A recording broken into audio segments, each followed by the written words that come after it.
Intro പറയുന്നത് ഞാനാണ്.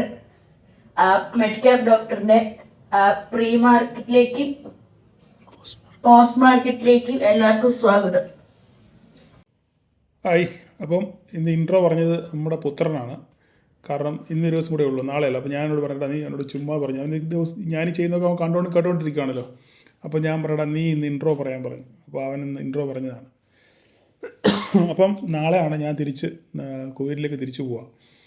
അപ്പം ഇന്ന് ഭയങ്കര തിരക്കായിരുന്നു. ആ തിരക്കിൻ്റെ ഇടയിലാണ് ഈ പറയുന്ന അപ്ഡേറ്റും സ്ക്രീൻഷോട്ടും കാര്യങ്ങളും എല്ലാം ഇട്ടത്. ഡ്രൈവ് ചെയ്തതിൻ്റെ ഇടയിലാണ്. അപ്പം ഒരുപക്ഷെ ചിലപ്പോൾ ഇനിയിപ്പോൾ ഇൻഡാസുകൾ പുറകെ വരാൻ സാധ്യതയുണ്ട്. ഇനി കണ്ടറിയാം ഇനി എവിടെയൊക്കെ ഫൈൻ കിട്ടിയിട്ടുണ്ടെന്നുള്ള കാര്യം. എനിവേ, അപ്പോൾ നമുക്ക് മാർക്കറ്റ് ഇന്ന് ഭീകരമായ ഗ്യാപ്പപ്പിൽ ഓപ്പൺ ചെയ്യും എന്ന് ധരിച്ച് കാത്തിരുന്ന ആൾക്കാരായിരുന്നു ഏറെയും. ഏകദേശം മാർക്കറ്റ് 150 പോയിൻറ്റിനടുത്ത് മാർക്കറ്റ് ഗ്യാപ്പപ്പിൽ ഓപ്പൺ ചെയ്തു. 180 അത്രയും കണ്ടു, ഞാൻ കറക്റ്റ് ഓർക്കുന്നില്ല. അത്രയും കണ്ട് മാർക്കറ്റ് ഗ്യാപ്പപ്പിൽ ഓപ്പൺ ചെയ്തു. ഓപ്പൺ ചെയ്തതിന് ശേഷം ഒരു പുൾ ബാക്ക് കിട്ടിയതിന് ശേഷം മാർക്കറ്റ് വീണ്ടും തിരിച്ച് കയറിപ്പോയി. അപ്പോൾ ഞാൻ വളരെ വിശദമായിട്ട് പറഞ്ഞിരുന്നു, ഈ 26.100 26.100 26.094 ഈ രണ്ട് ലൈനാണ് നമ്മൾ ശ്രദ്ധിക്കേണ്ടത്. ഇതെങ്ങോട്ട് ബ്രേക്ക് ചെയ്യുന്നു, ഏത് സൈഡിലോട്ടാണോ ഇത് ബ്രേക്ക് ചെയ്യുന്നത് ആ സൈഡിലോട്ട് മാർക്കറ്റ് പോകും എന്ന് വളരെ അസന്നിഗ്ധമായിട്ട് ഞാൻ അടിവരയിട്ട് ഇന്നലെയും പറഞ്ഞിരുന്നു, ഇന്ന് രാവിലത്തെ വോയിസ് നോട്ടിലും പറഞ്ഞിരുന്നു. ഓക്കെ, അതിനുശേഷം മാർക്കറ്റ് ഓപ്പൺ ചെയ്തതിന് ശേഷം ഈ ഡോട്ടഡ് ലൈനാണ് മാർക്കറ്റ് ഓപ്പൺ ചെയ്ത് ഇല്ലേ. അതിനുശേഷം ഒന്ന് നേരെ താഴോട്ട് വന്നു, കൃത്യമായിട്ട് നമ്മുടെ ലൈൻ സപ്പോർട്ട് എടുത്തു. അവിടുന്ന് മാർക്കറ്റ് തിരിച്ച് കയറിപ്പോയി ഇല്ലേ. ഇവിടെ അങ്ങ് നമുക്ക് ട്രേഡ് ഇല്ല. തിരിച്ച് കയറിപ്പോയി 26.100 കറക്റ്റ് മാർക്കറ്റ് തട്ടി ഇല്ലേ. നോക്കിക്കേ, വലുതാക്കി കാണിക്കാം. 26.100 മാർക്കറ്റ് കൃത്യമായി തട്ടി റിജക്റ്റ് ചെയ്തു. അപ്പോൾ നമുക്ക് മനസ്സിലായി ഒരു റിജക്ഷൻ പോയിട്ടുണ്ട്. പക്ഷേ ഇത് ഇപ്പോൾ തട്ടിയത് വായുവിലാണ്. കാരണം നിങ്ങൾക്ക് യാതൊരു ധാരണയുമില്ല ഞാൻ എന്തിൻ്റെ പേരിലാണ് ഈ 26.100 എന്ന് വരച്ചതെന്ന് ധാരാളം പേര് ഇൻബോക്സിൽ ചോദിച്ചു. സാറേ, ഇത് നിങ്ങൾ എന്തിൻ്റെ ബേസിലാണ് 26.100, എന്താണ് അടിസ്ഥാനം, അതിൻ്റെ 26.100 വരയ്ക്കാനുള്ള അടിസ്ഥാനം എന്ന് ചോദിച്ചു. അതിന് പല കാരണങ്ങളുണ്ട്. തൽക്കാലം ആ കാരണം വിശദീകരിക്കാനാണെന്നുണ്ടെങ്കിൽ സമയം അതിൻ്റെ പുറകെ പോകും. തൽക്കാലം അത് അങ്ങനെ തന്നെ ഇരിക്കട്ടെ, അതിൽ നല്ലത്. ഓക്കെ, ഇപ്പോൾ എന്തായാലും 26.100 ഒരു വര കിട്ടിയല്ലോ ഇല്ലേ. അപ്പോൾ നമുക്ക് ആ വര അവിടെ നിന്ന് റിജക്റ്റ് ചെയ്ത് തിരിച്ചു വന്നു. ഇപ്പോൾ നിങ്ങൾക്ക് വര വിശ്വാസമില്ലാത്ത ആൾക്കാർ അങ്ങേര് ചുമ്മാത് വെറുതെ അറഞ്ചം പുറഞ്ചം വരയ്ക്കുക എന്ന് പറയുന്ന പാർട്ടികളുണ്ടല്ലോ ഇല്ലേ. അല്ലെ ഓരോ 50 പോയിൻറ്റിന് ചുമ്മാതെ വരച്ചാൽ മതിയല്ലോ, എല്ലാം റെസ്പെക്റ്റ് ചെയ്യുമല്ലോ പറയുന്ന ആൾക്കാർ, അല്ലെ അറഞ്ചം പുറഞ്ഞം വരയ്ക്കുന്നവർ ആളുടെ പിന്നെ റെസ്പെക്റ്റ് ചെയ്താൽ മതി എന്ന് അല്ല ചെയ്തല്ലോ എന്ന് പറഞ്ഞ അങ്ങനെ ആൾക്കാരുണ്ടല്ലോ. അതെല്ലാം പോട്ടെ, നമ്മളത് മൈൻഡ് ചെയ്തില്ല. അപ്പം നമുക്ക് ആദ്യത്തെ വര അവർക്ക് വിട്ടുകൊടുക്കാം ഇല്ലേ. ഇതിപ്പോൾ ചുമ്മാതെ നമുക്കറിയത്തില്ല ഇത് റെസ്പെക്റ്റ് ചെയ്യുമോ ഇല്ലെന്നുള്ള കാര്യമൊന്നും അറിയത്തില്ല, അത് വിട്ടു. അതിനുശേഷം മാർക്കറ്റോട് റിജക്ഷൻ. പക്ഷേ നമ്മളെ കൃത്യമായിട്ട് ഫോളോ ചെയ്യുന്ന ആൾ എന്ത് ചെയ്തു, ഫോളോ ചെയ്യുന്നവർ ഈ റിജക്ഷൻ ക്യാൻഡിൽ ട്രേഡ് എടുത്തിട്ടുണ്ടായിരിക്കാം. എക്സ്പീരിയൻസ് ട്രേഡർ, ബിഗിനറിന് ട്രേഡ് ഇല്ല.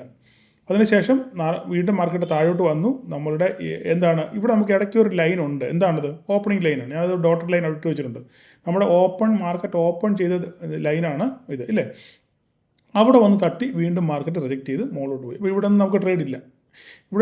ഈ ട്രേഡിൽ വേണമെങ്കിൽ ആൾക്കാർ എടുത്തോളൂ. ഇതൊക്കെ 5, 10, 15, 20 പോയിൻറ്റ് പ്രോഫിറ്റ് ബുക്ക് ചെയ്തെടുക്കുകയാണെങ്കിൽ ഓക്കെ. അല്ലാത്തവരുടെ കാര്യം പറയണ്ട. നമ്മൾ ഒരു വമ്പൻ ട്രേഡ് വരുന്നുണ്ട്, ഞാൻ പറഞ്ഞുതരാം ഇവിടെ.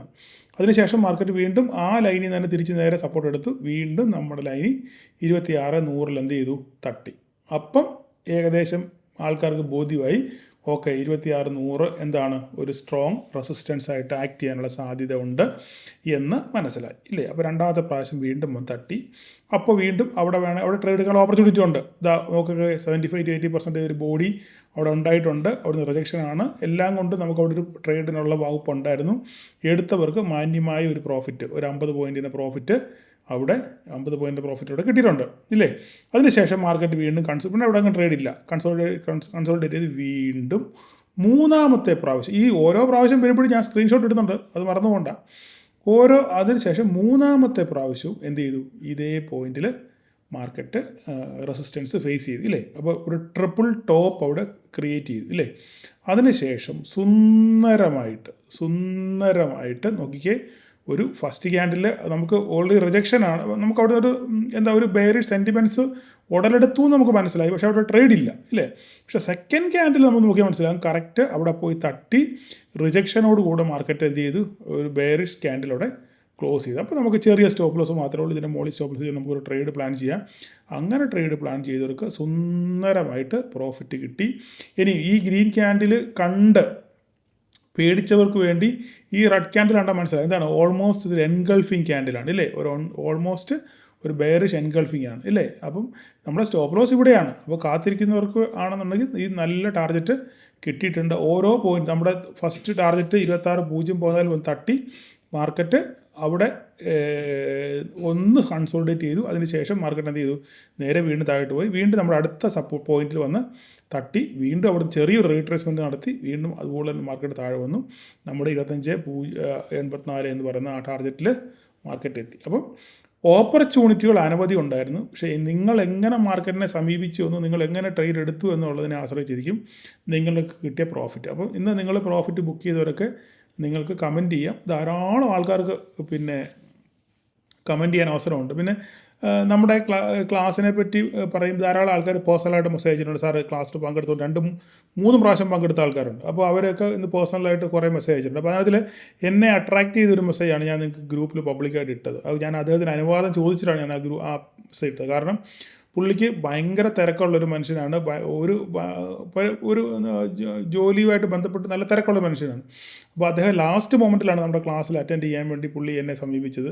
അപ്പോൾ പുള്ളി കാര്യം പറഞ്ഞു, സാർ ഇതുപോലെ ഞാൻ തിരക്കുള്ള ഒരാളാണ്, ഞാൻ എൻ്റെ വീട് കണ്ണൂരാണ്, എനിക്ക് കൊച്ചിയിലെ ക്ലാസ്സിലൊക്കെ പങ്കെടുക്കാൻ പറ്റത്തില്ല, എങ്ങനെയെങ്കിലും തിരുവനന്തപുരത്തെ ക്ലാസ്സിൽ വരണം എന്ന് ആഗ്രഹമുണ്ട് എന്ന് പറഞ്ഞ് നോക്കിക്കൊണ്ട് അദ്ദേഹത്തിന് കഷ്ടപ്പാട്. കണ്ണൂരിൽ നിന്നും തിരുവനന്തപുരം വരെ പുള്ളി ബസ്സിൽ, ആലോചിച്ച് നോക്കി, ബസ്സിൽ ആണ് പുള്ളി അവിടെ എത്തി. ആ ക്ലാസ്സിന് പോയിട്ട് തിരിച്ചും ട്രെയിനിന് പോയപ്പോൾ ഒരു സീറ്റ് പോലും നേരെ കിട്ടിയില്ലെന്നാണ് പറഞ്ഞത്. പക്ഷേങ്കിൽ എന്തുകൊണ്ട് അദ്ദേഹം വന്നു എന്ന് വെച്ച് കഴിഞ്ഞാൽ എങ്ങനെയെങ്കിലും രക്ഷപ്പെടണം എന്നൊരാഗ്രഹം ആ മനുഷ്യൻ്റെ മനസ്സിലുള്ളതുകൊണ്ടാണ്. ശരിയല്ല, നിങ്ങളാരും തെറ്റിദ്ധരിക്കല്ല, ഇത് ഇപ്പോൾ ഒരു പ്രൊമോഷനാണെന്നോ അല്ലെങ്കിൽ എൻ്റെ ക്ലാസ്സിൽ പങ്കെടുക്കണമെന്ന് നിങ്ങളെ വിളിക്കാൻ വേണ്ടിയുള്ളൊരു വകുപ്പാണെന്നോ അങ്ങനെയൊന്നും നിങ്ങൾ ധരിക്കരുത്. എനിക്ക് അങ്ങനെ ഒരു ധാരണയില്ല, എനിക്ക് അങ്ങനെ ഒരു ആഗ്രഹവും ഇല്ല. പക്ഷേ പുള്ളി ആ വോയിസ് എനിക്ക് കിട്ടുമ്പോൾ എനിക്ക് ടച്ചിങ് ആയിട്ട് തോന്നി. അതുകൊണ്ട് മാത്രമാണ് ഞാനത് പുള്ളിയോട് ചോദിച്ചു, സാറേ ഞാനിത് ഇട്ടോട്ടെ ചോദിച്ചിട്ട് പുള്ളിയുടെ പെർമിഷൻ മേടിച്ചിട്ട് ഇട്ടത്. അപ്പോൾ ഞാൻ പറഞ്ഞത്, നിങ്ങൾക്ക് നമ്മൾ പല കാരണങ്ങൾ കൊണ്ടും നമ്മൾ പലതിൽ നിന്നും മാറി നിൽക്കും. എനിക്ക് അതാണ് ഇതാണ്. പക്ഷേ നിങ്ങളൊരു കാര്യം ആലോചിക്കണം, നിങ്ങൾ കഴിഞ്ഞ നാളുകളിൽ നഷ്ടപ്പെടുത്തിയ പൈസ എന്ന് പറയുന്നത് ലക്ഷങ്ങളാണ് അല്ലേ. ആ ലക്ഷങ്ങൾ ഒരു പക്ഷേ പിടിച്ചെടുക്കാൻ വേണ്ടി നിങ്ങൾ പറയുന്ന ഒഴിവ് കഴിവുകൾ അത് എപ്പോഴും അതിന് യോജിക്കുന്നുണ്ടോ നിങ്ങൾ ശ്രദ്ധിക്കുക. നിങ്ങൾ പിന്നെ ഇതിനകത്തിൽ പങ്കെടുക്കാൻ വേണ്ടി കാരണം എൻ്റെ എറണാകുളത്തെ ക്ലാസ്സിൽ നിങ്ങൾക്കറിയാം, ഞാൻ ഒരു കാര്യം തുറന്നു പറയുകയാണ്, നിങ്ങൾ വേറെ മറ്റൊന്നും വിചാരിക്കില്ല. എൻ്റെ എറണാകുളത്തെ ക്ലാസ്സിൽ ഏകദേശം 60 പേരോളം രജിസ്റ്റർ ചെയ്തായിരുന്നു. നമ്മുടെ ഗ്രൂപ്പിൽ ജോയിൻ ചെയ്ത് വരും എന്ന് പലരും പേഴ്സണലായിട്ട് വിളിച്ച് പറഞ്ഞ് 60 പേരാണ് വിളിച്ചത്. അവസാനം ജോയിൻ ചെയ്ത് എത്രയാണെന്നറിയോ, വെറും 25 പേരാണ് ക്ലാസ്സിന് വന്നവർ.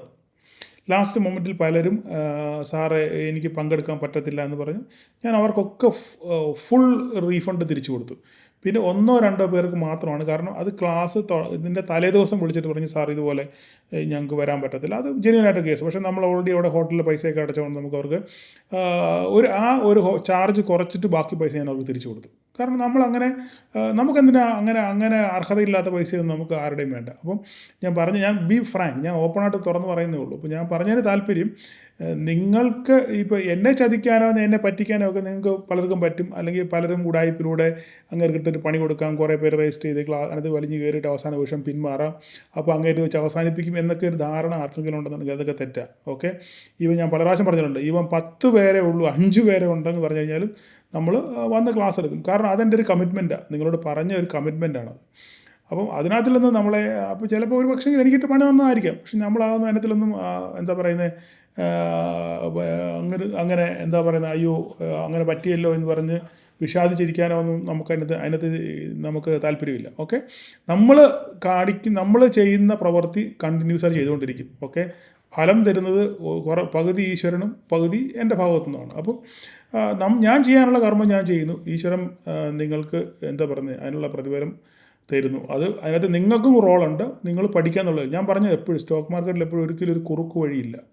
കുറുക്ക് വഴി എന്ന് പറയുന്ന സംഭവം തേടി നിങ്ങൾ ആരും അലഞ്ഞിട്ട് യാതൊരു കാര്യങ്ങളും നിങ്ങൾക്ക് രക്ഷപ്പെടാനും പറ്റത്തില്ല. ഈ വന്നവർക്കൊക്കെ ആ കാര്യം ബോധ്യമായിട്ടുണ്ട്. ആ ബോധ്യം അവരുടെ ട്രേഡിലും നമുക്ക് കൃത്യമായിട്ട് കാണാൻ പറ്റും. ഞാൻ ഇപ്പം സബ്ജക്റ്റ് വിട്ടു പോകുന്നു. അപ്പം ഞാൻ പറഞ്ഞ താല്പര്യം, അദ്ദേഹം കഷ്ടപ്പെട്ട് വന്നതുകൊണ്ട് എന്തു പറ്റി, അത് അദ്ദേഹത്തിന് പ്രോഫിറ്റ് ബുക്ക് ചെയ്യാൻ പറ്റി, അല്ലെങ്കിൽ അവർക്ക് പുള്ളിക്ക് ഒരു ട്രേഡിനകത്തിലൊരു എന്താ പറയുന്നത്, അവർക്ക് അച്ചടക്കം പുള്ളിക്ക് പാലിക്കാൻ പറ്റി. അപ്പോൾ അതാണ് ഞാൻ പറഞ്ഞതിൻ്റെ താല്പര്യം. അപ്പോൾ അത്രയും പറഞ്ഞുകൊണ്ട് ഞാനങ്ങ് നിർത്തുക. കാരണം നമുക്ക് നമ്മളിത് പറയേണ്ട ടോപ്പിക്കല്ല, പക്ഷെ അങ്ങനെ അറിയാതെ എൻ്റെ കൂട്ടത്തിൽ ഞാനങ്ങ് പറഞ്ഞു പോയത് മാത്രമേ ഉള്ളൂ. ഓക്കെ, അപ്പോൾ നമുക്കിനി നാളത്തെ ട്രേഡിലോട്ട് വരാം. അപ്പോൾ മാർക്കറ്റ് ഇന്ന് എന്താ സംഭവിച്ചത്? മാർക്കറ്റ് ഇപ്പോൾ ഇന്നലത്തെ എൻ്റെ പ്രീ മാർക്കറ്റ് കേൾക്കാത്തവർ വളരെ കുറച്ച് പേരെ കണ്ടിട്ടുള്ളത്. സാധാരണ കാണുന്ന അത്രയും പേര് ആൾക്കാർ കണ്ടിട്ടില്ല. അപ്പോൾ നിങ്ങൾ ഒന്നുകൂടെ അത് കാണുക. കണ്ടതിന് ശേഷം മാത്രം നിങ്ങൾ രണ്ടാമത് ഇത് കാണുക.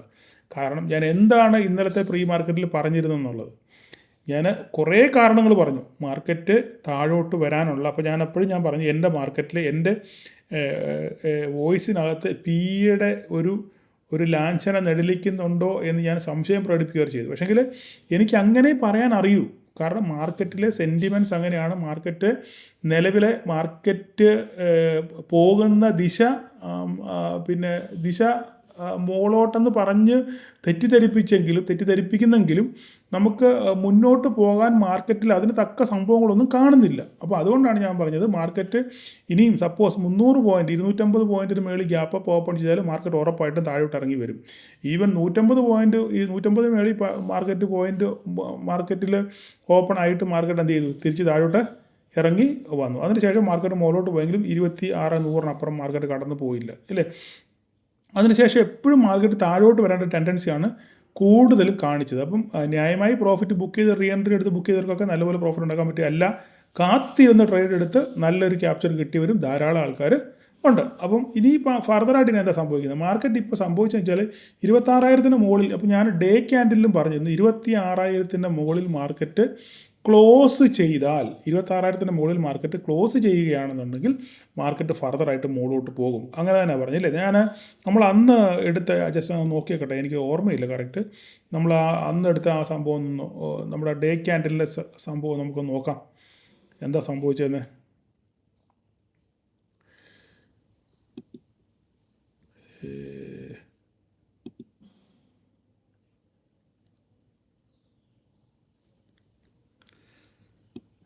മാർക്കറ്റ് നോക്കിക്കുക, നല്ലൊരു ഡേ ബെയറിഷ് ആണ് ഉണ്ടായിരിക്കുന്നത്, ഇല്ലേ? നല്ലൊരു ഡേ ക്യാൻഡിൽ, ബെയറിഷ് ക്യാൻഡിലാണ് ഉണ്ടായിരിക്കുന്നത്. ഓക്കെ, അപ്പം ഇനിയും ഇതെന്താണ് സൂചിപ്പിക്കുന്നത്? ഇതൊരു സ്ട്രോങ് ബെയറിഷ് ആണ്. അപ്പോൾ ഈ ബെയറിഷ് മൊമെൻറ്റം നിലനിർത്തുകയാണെന്നുണ്ടെങ്കിൽ അടുത്ത ഈ ട്രെൻഡ് ലൈൻ ബ്രേക്ക് ചെയ്യണം. ഈ ട്രെൻഡ് ലൈൻ ബ്രേക്ക് ചെയ്ത് താഴെ വരുവാണെന്നുള്ളത്. അപ്പോൾ ഏകദേശം ഒരു ഈ ട്രെൻഡ് ലൈൻ ഇനി അടുത്ത് ബ്രേക്ക് ചെയ്യണമെന്നുണ്ടെങ്കിൽ 25,780 ആ റേഞ്ചൊക്കെ ബ്രേക്ക് ചെയ്യണം. 25,780 ബ്രേക്ക് ചെയ്തെങ്കിൽ ഇപ്പോൾ 891 ക്ലോസിങ്. അപ്പം 782 ആ റേഞ്ചൊക്കെ 790 80-90 റേഞ്ച് ബ്രേക്ക് ചെയ്ത് താഴെ ക്ലോസ് ചെയ്യുകയാണെന്നുണ്ടെങ്കിൽ ഫർദറായിട്ട് മാർക്കറ്റ് താഴോട്ട് ഇറങ്ങി വരാനുള്ള സാധ്യത വളരെ കൂടുതലാണ്. ഇത് നിങ്ങളുടെ മനസ്സിൽ ജസ്റ്റ് ഒന്ന് വെച്ചേക്കുക. ഓക്കെ, അപ്പോൾ നമുക്കിനിയും മാർക്കറ്റിലോട്ട് വരാം. ഇനിയും ഇവിടെ എന്താ സംഭവിക്കാൻ പോകുമെന്ന് പറഞ്ഞു കഴിഞ്ഞാൽ, നമുക്ക് 26,000 ഒരു സ്ട്രോങ് റെസിസ്റ്റൻസ് ആയിട്ട് ആക്ട് ചെയ്യാനുള്ള എല്ലാ സാധ്യതയും ഇവിടെ ഉണ്ടായി. ഓക്കെ, 26,014. ഓക്കെ, ഈ 26,014 ഇനി മേജർ ലൈൻ. നമുക്ക് വേണമെങ്കിൽ ഇച്ചിരി ഒന്ന് കനപ്പിച്ച് വരയ്ക്കാം. ഓക്കെ, എൻ്റെ കളർ കൂടെ ഒന്ന് മാറ്റിയേക്കാം. ഓക്കെ, ഇതായിരിക്കും 26,014. ഓക്കെ, ഇതിന് മുകളിൽ സസ്റ്റെയിൻ ചെയ്തെങ്കിൽ മാത്രമേ മാർക്കറ്റിന് ഫർദറായിട്ട് മുകളിലോട്ട് പോകാൻ പറ്റത്തുള്ളൂ. 26,100 ബ്രേക്ക് ചെയ്യണം. ബ്രേക്ക് ചെയ്താൽ കൺഫർമേഷൻ. ഓക്കെ, ഇതായിരിക്കണം നമ്മുടെ മുകളിലോട്ടുള്ള ചിന്ത. താഴോട്ടുള്ള ചിന്ത എന്ന് പറഞ്ഞു കഴിഞ്ഞാൽ 25,668. ഈ 25,668 ബ്രേക്ക് ചെയ്ത് താഴെ പോയാൽ മാർക്കറ്റ് ഫർദറായിട്ട് താഴോട്ട് പോകും. ഇതിൻ്റെ താഴെ ക്ലോസ് ചെയ്താൽ 668 668 താഴെയൊക്കെ മാർക്കറ്റ് ക്ലോസ് ചെയ്യുകയാണെന്നുണ്ടെങ്കിൽ ഒരു ബെയറിഷ് സെൻറ്റിമെൻറ്റ്സ് വീണ്ടും മാർക്കറ്റിലേക്ക് വന്നു എന്ന് നമുക്ക് പറയേണ്ടിയിരിക്കുന്നു. ഇന്നത്തെ FISൻ്റെ ഡേറ്റയുടെ വന്നു കഴിഞ്ഞാൽ, ഇൻഡെക്സ് പൊസിഷനിൽ അതിലെ ഫ്യൂച്ചർ പൊസിഷൻ അതിലെ ഡേറ്റയുടെ വന്നു കഴിഞ്ഞാൽ നമുക്ക് കറക്റ്റ് അറിയാം. അവന്മാർ വീണ്ടും ഷോർട്ട് കൂട്ടിയോ നമുക്കിട്ട് പണി തരാൻ വേണ്ടി കഴിഞ്ഞ ദിവസങ്ങളൊക്കെ കുറച്ച് കാണിച്ചിട്ട് ഇന്നിട്ട് പണി തന്നതാണെന്ന് നമുക്ക് ആ ഡേറ്റ വരുമ്പോഴേ നമുക്ക് അറിയാൻ പറ്റത്തുള്ളൂ. അപ്പോൾ ഫർദറായിട്ട് വരുമ്പോൾ ഞാനത് നിങ്ങൾക്ക് അപ്ഡേറ്റ് ചെയ്യാം. അപ്പോൾ മാർക്കറ്റ് നിലവിൽ, അപ്പം ഞാൻ നേരത്തെ നമ്മൾ പറഞ്ഞു, ഒന്നും കാണാതെ ഇവന്മാർ ഇത്രയും ഷോർട്ട് മാർക്കറ്റിൽ കൊണ്ട് നടക്കത്തില്ല. കുറച്ചൊക്കെ അഴിച്ചെങ്കിലും അത് അവരുടെ ടെമ്പററി അഡ്ജസ്റ്റ്മെൻറ്റ് വേണ്ടി അഴിച്ചെന്ന് മാത്രമല്ലാതെ ഇത്രയും ഷോർട്ട് ഹോൾഡ് ചെയ്യുമ്പോൾ മാർക്കറ്റിന് ഒരു പരിധി വിട്ട് മുകളിലോട്ട് പോകാൻ പറ്റത്തില്ല എന്ന് എൻ്റെ പല വീഡിയോകളിൽ ഞാൻ നിങ്ങളോട് പറഞ്ഞിട്ടുമുണ്ട്. ഓക്കെ, എനിവേ എന്തായാലും അത് അതിൻ്റെ കഥ വിട്. നമുക്കിപ്പം ഇവിടെ ചിന്തിച്ചാൽ മതി 25,667. ഇവിടെ ലൈനുകളൊക്കെ വരച്ച് ഇഷ്ടം പോലെ കിടപ്പുണ്ട്. ആ ലൈനുകളൊക്കെ നിങ്ങൾ നോക്കി സപ്പോർട്ട് റെസിസ്റ്റൻസും ഒക്കെ നോക്കി നിങ്ങൾ ട്രേഡ് ചെയ്യുക. നമുക്കിവിടെ മെയിനായിട്ട് ഇപ്പോൾ 2 വരെയാണ്. ഇനിയും നാളത്തെ ട്രേഡിനകത്തുള്ള പ്രധാനപ്പെട്ട 2 വരെയാണ് 26,014 25,668. ഈ സൈഡിൽ ഇത് എങ്ങോട്ടാണോ ബ്രേക്ക് ചെയ്യുന്നത് ആ സൈഡിലോട്ട് മാർക്കറ്റ് പോകാനുള്ള സാധ്യത വളരെ കൂടുതലാണ്. നാളെ മാർക്കറ്റ് ഓപ്പൺ ചെയ്യുമ്പം നിലവിൽ US മാർക്കറ്റ് ഫ്ലാറ്റ് നെഗറ്റീവാണ് ഇപ്പോൾ ഓടിക്കൊണ്ടിരിക്കുന്നത്. എങ്കിലും നമുക്ക് നാളെ മാർക്കറ്റ് രാവിലെ ഓപ്പൺ ചെയ്യുമ്പോൾ എന്താ സിറ്റുവേഷൻ പറയാൻ പറ്റില്ല. രാത്രി ഇനി US മാർക്കറ്റ് എങ്ങനെയൊക്കെയാണ് ക്ലോസ് ചെയ്യുന്നത് നമുക്ക് പറയാൻ പറ്റത്തില്ല. അപ്പോൾ നാളെ മാർക്കറ്റ് ക്ലോസ് ചെയ്യുന്നത് ഇതിൻ്റെ താഴെ, ഈ 2 ലൈന് താഴെ മുകളിലോ ആണോ നിങ്ങൾ നോക്കുക. അതിനുശേഷം അതിനനുസരിച്ച് ട്രേഡ് ചെയ്യാൻ ശ്രമിക്കുക. ബാക്കി ലെവലുകളൊക്കെ അതുപോലെ ഇവിടെ കിടപ്പുണ്ട്. ബാങ്ക് നിഫ്റ്റി ആണെങ്കിലും വളരെ ശോകമായിരുന്നു. ബാങ്ക് നിഫ്റ്റിയുടെ കാര്യം ഞാനൊന്ന് പറഞ്ഞു കഴിഞ്ഞാൽ, ഇന്ന് സത്യം പറഞ്ഞാൽ മാർക്കറ്റിനെ ഇത്ര പോസിറ്റീവായിട്ട് നിലനിർത്തിയത് IT സെക്ടർ മാത്രമാണ്. ഇൻഫീം TCS ആണ് പിടിച്ചു നിർത്തിയത് മാർക്കറ്റിനെ. അപ്പോൾ ഈ ബാങ്കിൻ്റെ കാര്യം പറയുകയാണെന്നുണ്ടെങ്കിൽ ബാങ്കിൽ HDFCയുടെയും ICICIയുടെയും ഈ പറയുന്ന പിന്നെ ആക്സിസിൻ്റെയൊക്കെ ഓട്ടം ഏകദേശം കഴിഞ്ഞു. കാരണം റിസൾട്ടൊക്കെ വന്നു, റിസൾട്ടൊക്കെ മാർക്കറ്റ് അക്സെപ്റ്റ് ചെയ്തു. അത് ഓൾറെഡി അതിൻ്റെ റണ്ണും കഴിഞ്ഞു, റാലിയും കഴിഞ്ഞു. ഇനിയും ഇവർ എങ്ങനെയാണ് പെർഫോം ചെയ്യുന്നത്? കാരണം ഓൾ ടൈം ഹൈ ആണ് ഓൾറെഡി ബാങ്ക് നിഫ്റ്റി നിൽക്കുന്നത്. Okay, 58,000 market. അപ്പം ഇനിയും എങ്ങനെ ബാങ്ക് നിഫ്റ്റി പെർഫോം ചെയ്യുന്നുള്ളത് നമ്മൾ അടുത്ത ദിവസങ്ങൾ നോക്കി കാണണം. ഈ റാലി നിലനിർത്തുമോ, ഈ പോസിറ്റീവ്നെസ്, അതായത് ബാങ്കുകളുടെ റിസൾട്ട് കിട്ടിയ ഈ പോസിറ്റീവ്നെസ് ബാങ്ക് നിലനിർത്തുമോ ഇല്ലയോ നമുക്ക് അടുത്ത ദിവസങ്ങൾ നോക്കണം. അപ്പം അടുത്ത ദിവസം നിങ്ങൾ ബാങ്ക് ഇൻഡെക്സുകളെ ഒന്ന് സൂക്ഷിക്കുക. ഓക്കെ, നിങ്ങളൊന്ന് സൂക്ഷിച്ച് വീക്ഷിക്കുക. പ്രത്യേകിച്ച് HDFC ICICI നിങ്ങളൊന്ന് വീക്ഷിക്കുക, അതിൻ്റെ മൊമെൻറ്റം എങ്ങോട്ടാണ്. കാരണം ഇപ്പോഴും ICICI എന്താണ് ഒരു നെഗറ്റീവ് സെൻറ്റിമെൻറ്റ്സ് ആണ് കാണിക്കുന്നത്. ഇവിടെ നോക്കിക്കഴിഞ്ഞാൽ മനസ്സിലാവും. ICICI ഇന്നും 18 പോയിൻറ്റ് പ്ലസ് ആയിരുന്നു, പോസിറ്റീവ് ആയിരുന്നു, പക്ഷേ നെഗറ്റീവായിട്ടാണ് ക്ലോസ് ചെയ്തത്. HDFCയും ഏകദേശം ഫ്ലാറ്റായിട്ടാണ് ക്ലോസ് ചെയ്തിരിക്കുന്നത്. റിലയൻസ് ഇന്നലെയൊക്കെ വളരെ പെർഫോമൻസ് ആയിരുന്നു. ഇന്ന് രാവിലെയും നല്ലപോലെ പെർഫോം ചെയ്തതിന് ശേഷമാണ് റിലയൻസ് നോക്കിയാൽ മനസ്സിലാവും.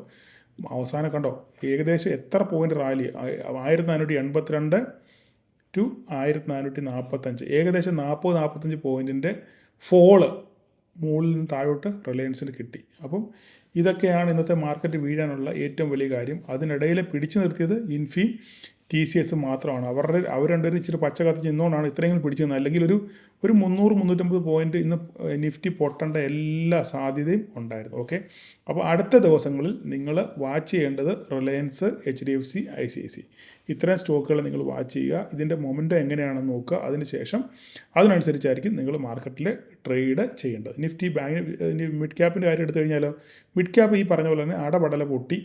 രാവിലെ ഇച്ചിരി ഒരു പോസിറ്റീവ്നെസ് ഒക്കെ കാണിച്ചെങ്കിലും പിന്നെ ഒരു കൺസോൾട്ടേഷൻ മോഡിലോട്ട് പോയതിന് ശേഷം വീണ്ടും പൊട്ടിയപ്പോൾ ഞാൻ പറഞ്ഞു ഏകദേശം നമുക്ക് 13,143 വരെയൊക്കെ എത്തണം. 13,143 എത്തിക്കഴിഞ്ഞാൽ അവിടെ നമുക്കൊരു റിക്കവറി നമുക്ക് കാണാമെന്ന് പറഞ്ഞു. പക്ഷേങ്കിൽ ഇവിടെ റിക്കവറി സൈൻ ഒന്നും കാണുന്നില്ല. അടുത്ത ദിവസങ്ങളിൽ ഇനി നോക്കുക അതിൻ്റെ ലെവലുകളൊക്കെ എങ്ങനെയാണെന്ന്. ഇനി അടുത്ത ആഴ്ച എക്സ്പയറി ആണ്. അപ്പോൾ അതുകൊണ്ട് സൂക്ഷിച്ച് കണ്ട് മാത്രം ട്രേഡ് ചെയ്യുക. നമുക്ക് ഈ 13,143 വളരെ ക്രൂഷ്യലാണ്. ഈ 13,143 താഴെ പോയി കഴിഞ്ഞാൽ പണി പാളും. ഇല്ല, ഇവിടുന്ന് സപ്പോർട്ട് എടുത്ത് തിരിച്ച് കയറാനുള്ള സാധ്യതയും വളരെ കൂടുതലാണ്. ബാക്കി ലെവലുകളൊക്കെ ഇവിടെ കിടപ്പുണ്ട്. അടുത്ത ശനിയാഴ്ച നമ്മൾ ഇതെല്ലാ വരകളും 3 ഇൻഡെക്സിൻ്റെയും വരകളെല്ലാം മാറ്റി വൃത്തിയായിട്ട് നമ്മൾ പുതിയ വരകൾ വരയ്ക്കും. ഏകദേശം കുറച്ച് സമയം കാണും.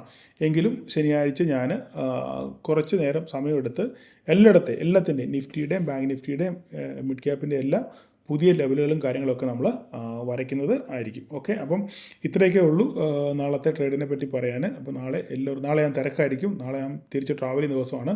കഴിയുന്നത് രാവിലെ ഞാൻ വന്ന് ജസ്റ്റ് ഒരു അപ്ഡേറ്റ് ചെയ്തിട്ട് പോവാം. പിന്നെ തിരിച്ച് പോകുന്ന വഴിക്ക് സമയമുണ്ടെങ്കിൽ ഞാൻ അപ്ഡേറ്റ് ചെയ്യാനൊക്കെ ശ്രമിക്കാം. അപ്പോൾ ഇത്രയൊക്കെയാണ് എനിക്ക് പറയാനുള്ളത്. എല്ലാവരും പ്രോഫിറ്റ് ബുക്ക് ചെയ്തിട്ടൊക്കെ നിങ്ങൾ ജസ്റ്റ് കമൻറ്റ് ചെയ്യുക. നിങ്ങൾക്ക് ഗുണമാണോ ദോഷമാണോ അത് മാത്രം. ഞാൻ നിങ്ങൾക്ക് ഒരു ഉപദ്രവം ചെയ്യുന്നില്ലല്ലോ.